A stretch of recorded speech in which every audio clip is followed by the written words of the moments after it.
आपले स्वप्न सत्य करणारं घर चुंचाळेमध्ये आणि सुकच तळावर सिद्धी हाइट्स तुमचे स्वप्नाचे घर सुख सुविधा आणि श्रेष्ठता सिद्धी हाइट्स मध्ये सगळं आहे तर संपर्क करा 9404209743 वर।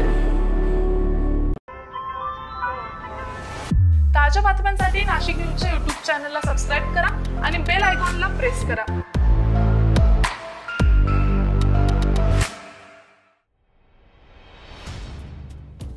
शहरातील जास्त रहदारी असणाऱ्या भागात अर्थात कॉलेज रोड परिसरातील एका वृद्ध दाम्पत्य घरी एकटंच असल्याचा फायदा घेत चोरट्यांनी वृद्धांवर हत्यारानं वार करून सुमारे 5.25 लाखांचा ऐवज चोरून नेला। कॉलेज रोड परिसरात बुधवारी रात्री 10:30च्या सुमारास हा धक्कादायक प्रकार घडला।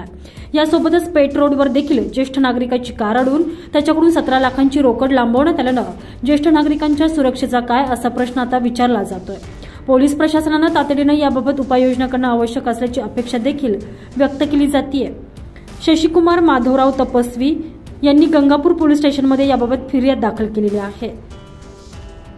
शशिकुमार तपस्वी हे एचपीटी कॉलेजच्या शेजारी असलेल्या पोस्ट कार्यालयासमोर राहतात।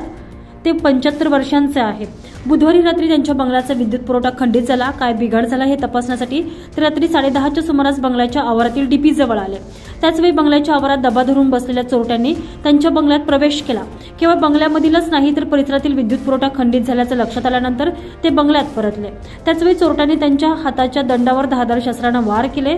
तपस्वी दाम्पत्याजवळ सोन्याचे दागिने, रक्कम, मोबाईल फोन, बँकांचे passbook, chequebook, PAN card, passport, Aadhaar card यांसारखा मुद्देमाल चोरून चोरटे पळालेले आहेत। या जबरी चोरीत 4,78,500 रुपयांचा ऐवज चोरी गेल्याचं तपस्वी यांनी फिर्यादीत म्हटलंय। त्यांच्या हाताच्या दंडाला 9 टाके पडले असून त्यांची प्रकृती स्थिर असल्याची माहिती गंगापूर पोलिसांनी दिली आहे। तर पेठ रोडवरील आरटीओ कार्यालयाजवळ जबरदस्तीनं कार अडवून त्यामधील सुमारे 17 लाखांची रोकड हिसकावून चोरट्याने पोबारा केला। बुधवारी 17 एप्रिल रोजी 8च्या सुमारास हा प्रकार घडलाय। या प्रकरणी दिलीप दगडूराम छाजड यांनी मसरूळ पोलीस स्टेशनमध्ये फिर्याद दिली आहे। चोरट्यांनी कारला मोटरसायकल अडवी लावून छाजड यांना मारहाण करत त्यांच्याजवळ 16,97,000ची रोकड ही चोरून नेली आहे। Bureau report, Nashik news, Nashik.